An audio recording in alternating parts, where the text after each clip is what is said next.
प्रिय विद्यार्थियों, BCom part 1 business law में स्वतंत्र सहमति को ही आज आगे अपन पढ़ेंगे। देखिए, स्वतंत्र सहमति या फ्री कंसेंट के बारे में पहले भी अपन ने थोड़ी चर्चा करी थी। स्वतंत्र सहमति में अपन ने ये देखा है कि 5 चीज़ें हमने इसमें शामिल की थी। उत्पीड़न यानी कोर्सन, अनुचित प्रभाव यानी अनड्यू इन्फ्लुएंस, कपट यानी फ्रॉड, मिथ्यावर्णन यानी मिस रिप्रेजेंटेशन और 5वां गलती यानी मिस्टेक। तो इनमें से उत्पीड़न और अनुचित प्रभाव के बारे में अपन लास्ट टर्म तक पढ़ चुके थे। आज अपन इसमें चर्चा करेंगे कपट की, या जिसको अंग्रेजी में अपन फ्रॉड के नाम से जानते हैं। देखिए, कपट जो है ये एक बहुत साधारण सा शब्द है और आम बोलचाल की भाषा में भी हम इसका बहुत बार प्रयोग करते हैं। कपट यानी धोखाधड़ी, चीटिंग, बेईमानी, ये सब एक तरह से कपट के ही पर्यायवाची है। यानी जब हम किसी दूसरे पक्षकार के साथ ठहराव करते हैं और उसके साथ कोई बेईमानी, धोखाधड़ी, चीटिंग आदि का कार्य करते हैं और उस आधार पर अपन उससे सहमति प्राप्त कर लेते हैं, तो वो फ्रॉड यानी कपट के अंतर्गत आता है। अब कपट की जो डेफिनेशन दी गई है, देखिए कपट की डेफिनेशन ये कहती है कि जब ठहराव का एक पक्षकार अथवा उसकी उपेक्षा से अथवा उसका एजेंट दूसरे पक्षकार को या उसके प्रतिनिधि को यानी उसके एजेंट को धोखा देने के अभिप्राय से कोई भी ऐसा कार्य करता है, यानी जहां आपका मकसद दूसरे को धोखा देना है, तो वो कपट की श्रेणी में आता है। तो उसमें कपट के आगे कुछ स्वरूप बताए गए हैं कि कपट किन किन प्रकार से हो सकता है।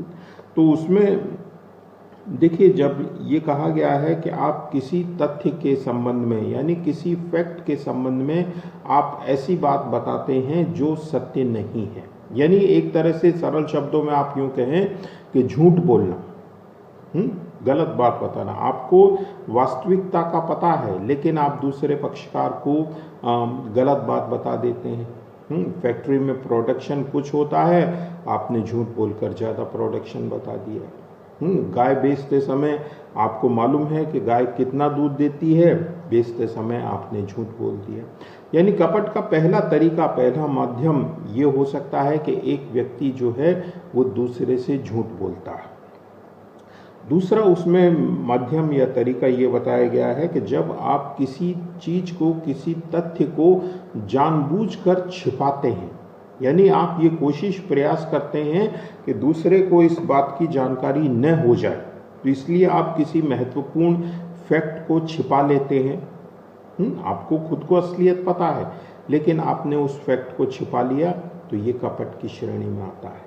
जैसे आप मान लीजिए अपना मकान बेचना चाहते हैं और मकान के किसी कमरे में एक क्रैक, एक बड़ी सी दरार आ रही है। अब आपको भय है कि अगर इसकी जानकारी दूसरे को हो गई तो वो मकान नहीं खरीदेगा, तो आप क्या करते हैं, उस क्रैक पर एक पेंटिंग चिपका देते हैं। पेंटिंग लगाने का मकसद आपका यही है कि दूसरा इस फैक्ट को जान नहीं पाए। तो ये किसी फैक्ट को, किसी जानकारी को छिपाना, ये भी कपट की श्रेणी में आता है। तीसरा इसमें ये कहा गया है कि आप कोई इस तरह का वचन देते हैं जिसको आप पूरा करने का मकसद नहीं रखते। यानी आपने दूसरे को वचन तो दे दिया, आपने किसी से लोन लिया और उसको वचन दे दिया कि मैं 6 महीने में इसका पेमेंट कर दूंगा, लेकिन आपके मन में पहले से ही क्या भाव है, क्या बात है कि मेरे को ये लोन नहीं चुकाना है, मैं पैसे लेके गायब हो जाऊंगा, चला जाऊंगा। तो ये कपट है। यानी आप दूसरे को ऐसा वचन दे रहे हैं जो आप पूरा करने का मकसद नहीं रखते। फिर अगली बात कि आप कपट करने के लिए कोई भी ऐसा कार्य करते हैं, देखिए, जिसका मकसद दूसरे को धोखा देना है। क्योंकि देखिए, कॉन्ट्रैक्ट एक्ट ये मानता है कि किसी भी व्यक्ति का दिमाग जो है वो बहुत फर्टाइल होता है, खुरापाती होता है।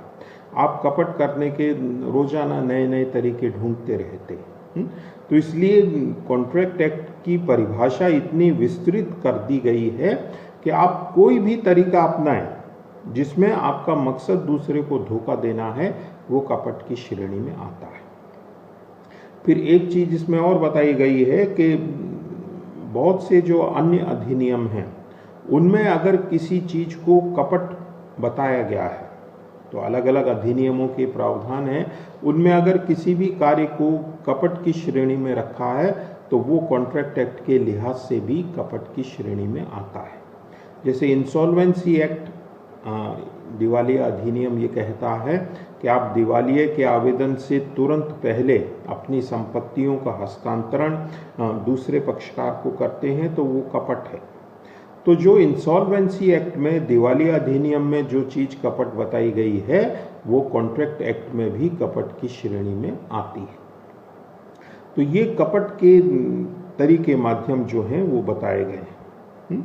अब यदि अपन इसकी विशेषताओं की बात करें तो देखिए, इसकी विशेषताओं में अपन कह सकते हैं कि कपट करने वाला या तो पक्षकार स्वयं होता है या उसका एजेंट होता है। एजेंट से मतलब यही है कि जो दूसरे पक्षकार के लिए काम कर रहा है। यानी दुकान में मान लीजिए दुकानदार का नौकर कोई बेईमानी गड़बड़ी करता है तो वो भी कपट की श्रेणी में आता है। यानी दुकान का मालिक जो जिसके नाम से अनुबंध हो रहा है वो ये कहकर बच नहीं सकता है कि साहब ये तो नौकर ने झूठ बोल दिया, सेल्समैन ने झूठ बोल दिया, मेरी कोई गलती नहीं है। तो चाहे कपट करने वाला एक पक्षकार हो और चाहे उसका एजेंट हो, दोनों ही अगर इस प्रकार का कोई भी कार्य करते हैं तो वो कपट की श्रेणी में आता है।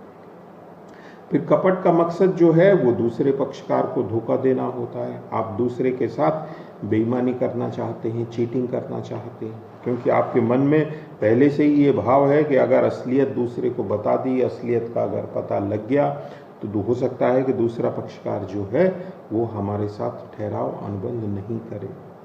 आप इसीलिए किसी सत्य बात को गलत बतलाते हैं, यानी झूठे फैक्ट देते हैं, झूठी जानकारी देते हैं। कपटकर्ता जो है वो वास्तविकता को जानता है। फिर आप दूसरे पक्षकार को इस तरह का वचन देते हैं जो आप पूरा करने का मकसद ही नहीं रखते। फिर बहुत से ऐसे काम अभी अपन ने देखा कि जो दूसरे एक्ट में बताए गए हैं फ्रॉड है, तो वो यहाँ भी फ्रॉड की श्रेणी में आते हैं। अब देखिए, इसमें एक बात आती है कि मौन द्वारा कपट। मौन से मतलब है कि कोई पक्षकार अगर कुछ बोलता नहीं है, कुछ कहता नहीं है, तो हम उसको कपट माने या न माने। सब मैंने तो कुछ कहा ही नहीं था, मैं तो कुछ बोला ही नहीं था, मैंने तो कोई रिएक्शन ही नहीं किया था, तो ये कपट माना जाए या नहीं माना जाए। तो देखिए, इस संबंध में कॉन्ट्रैक्ट एक्ट ये कहता है कि सामान्यतः मौन रहना जो है वो कपट की श्रेणी में नहीं आता है। क्यों नहीं आता है? तो उसमें ये कहा गया है कि एक नियम होता है जिसको अपन कहते हैं क्रेता की सावधानी का नियम, बिवेयर बायर या केविएट एम्प्टर।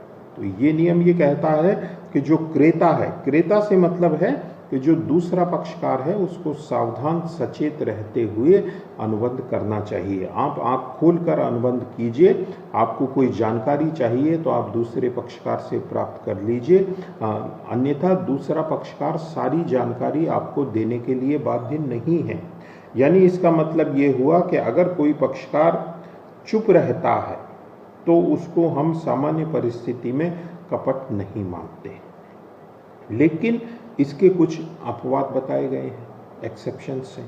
अपवाद क्या है कि जहां बोलना कर्तव्य है, जहां बोलना कर्तव्य है, यानी जहां आपकी ये ड्यूटी बन जाती है कि आप दूसरे पक्षकार को जानकारी दें, और वहां यदि आप चुप रहते हैं तो वो फिर कपट की श्रेणी में आता है। बोलना कर्तव्य कहाँ माना जाता है? तो जो परम सद्विश्वास वाले अनुबंध होते हैं, contract of utmost good faith. Contract act में कुछ अनुबंधों को परम सद्विश्वास वाला माना गया है, तो वहाँ यदि आप चुप रहते हैं तो वो कपट की श्रेणी में आएगा। अब परम सद्विश्वास वाले अनुबंध कौन कौन से होते हैं? तो जैसे विवाह का अनुबंध है, साझेदारी का अनुबंध है, बीमे का अनुबंध है, एजेंसी का अनुबंध है। ये अनुबंध जो हैं वो परम सद्विश्वास की श्रेणी में आते हैं। तो इनमें पक्षकारों का एक दूसरे पर विश्वास चूँकि बहुत अधिक मायने रखता है, तो इसलिए यहाँ पक्षकारों का मौन हो जाना जो है वो कपट की श्रेणी में आता है। फिर दूसरी बात उसमें ये बताई गई है कि जहाँ मौन रहना स्वयं बोलने के बराबर है, यानी आप चुप हैं लेकिन आपका चुप रहना अपने आप में एक क्लियर कट मैसेज दे रहा है, एक बहुत स्पष्ट संदेश दे रहा है, तो ये मौन रहना भी कपट की श्रेणी में आएगा। जैसे एक उदाहरण से आप समझिए कि एक व्यक्ति मान लीजिए कोई पुरानी कार खरीदना चाहता है और वो कार बेचने वाले से ये कहता है कि यदि आप कुछ नहीं कहेंगे तो मैं ये समझूंगा कि कार जो है वो बिल्कुल ठीक है, इसका इंजन बिल्कुल ठीक है। अब देखिए उसके पूछने का तरीका क्या है, वो ये पूछ रहा है, कह रहा है कि यदि आप कुछ नहीं कहेंगे, और कार बेचने वाला जो है वो यहाँ पर मौन है, चुप है, लेकिन वो असलियत जानता है कि कार का एक्सीडेंट हो चुका है। तो देखिए उसका मौन रहना अपने आप में ये मैसेज दे रहा है कि कार ठीक है, जबकि वास्तविकता क्या है कि कार जो है वो ठीक नहीं है। तो यहाँ पर मौन रहना स्वयं बोलने के बराबर हो गया। बोलने के बराबर किस रूप में हो गया कि उसके मौन रहने से ये मैसेज जा रहा है कि कार की स्थिति ठीक है, जबकि वास्तविकता इसके विपरीत है। तो यहाँ पर मौन रहना जो है वो कपट माना जाएगा। इसी तरह से एक तीसरा उसमें अपवाद बताया गया है कि जहाँ बोलना कर्तव्य नहीं है वहाँ कानून कहता है कि आप मत बोलिए, लेकिन यदि आपने अपनी तरफ से बोलना आरंभ किया तो फिर आपको सारी बातें बतानी होगी। यानी ये नहीं कि आप आधी जानकारी दे दें और उसके बाद मौन हो जाए। यानी नियम सीधा सा ये कहता है कि या तो आप कुछ भी मत बोलिए, और यदि आपने बोलना आरंभ कर दिया स्वतः ही तो फिर आपको सारी जानकारी देनी होगी। आप आधी बातें बताकर मौन अगर होते हैं तो वो कपट की श्रेणी में आता है। फिर कपट की एक विशेषता ये भी हम मानते हैं कि देखिए एक पक्षकार ने तो बेईमानी करने की, चीटिंग करने की कोशिश की, प्रयास किए, लेकिन उसकी वजह से दूसरे पक्षकार को क्या वास्तव में नुकसान हुआ या नहीं हुआ। अगर उसको नुकसान हुआ तो ही वो कपट की श्रेणी में आएगा, अन्यथा हम उसको कपट नहीं मानेंगे। यानी कपट की वजह से, कपट का कारण चाहे कोई भी हो, कि झूठ बोला हो, किसी तथ्य को छिपाया हो, कोई वचन ऐसा दिया हो, आदि आदि, यानी कपट की वजह से दूसरे को नुकसान हुआ है क्या। अगर नुकसान हुआ है तो वो कपट से प्रभावित माना जाएगा। अब कोई भी ठहराव जो कपट से प्रभावित है उसका असर, उसका प्रभाव क्या होता है, तो उसका असर वही है जो अपन ने अभी तक उत्पीड़न और अनुचित प्रभाव में पढ़ा है। यानी ठहराव जो है वो पीड़ित पक्षकार की इच्छा पर व्यर्थनीय होता है, वॉइडेबल होता है।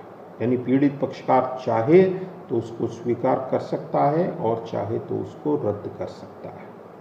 पीड़ित पक्षकार के सामने विकल्प है कि वो उसको स्वीकार करना चाहे कर ले, नहीं करना चाहे नहीं करे। लेकिन कुछ एक्सेप्शंस हैं, कुछ अपवाद हैं जहां पीड़ित पक्षकार ठहराव को रद्द करने का अधिकार नहीं रखता है। वो कौन कौन सी अवस्थाएं हैं कि आपको पहले से जानकारी थी, यानी सामने वाला तो झूठ बोल रहा है, सामने वाला तो चीज़ों को छिपा रहा है, लेकिन आप खुद असलियत जानते हैं।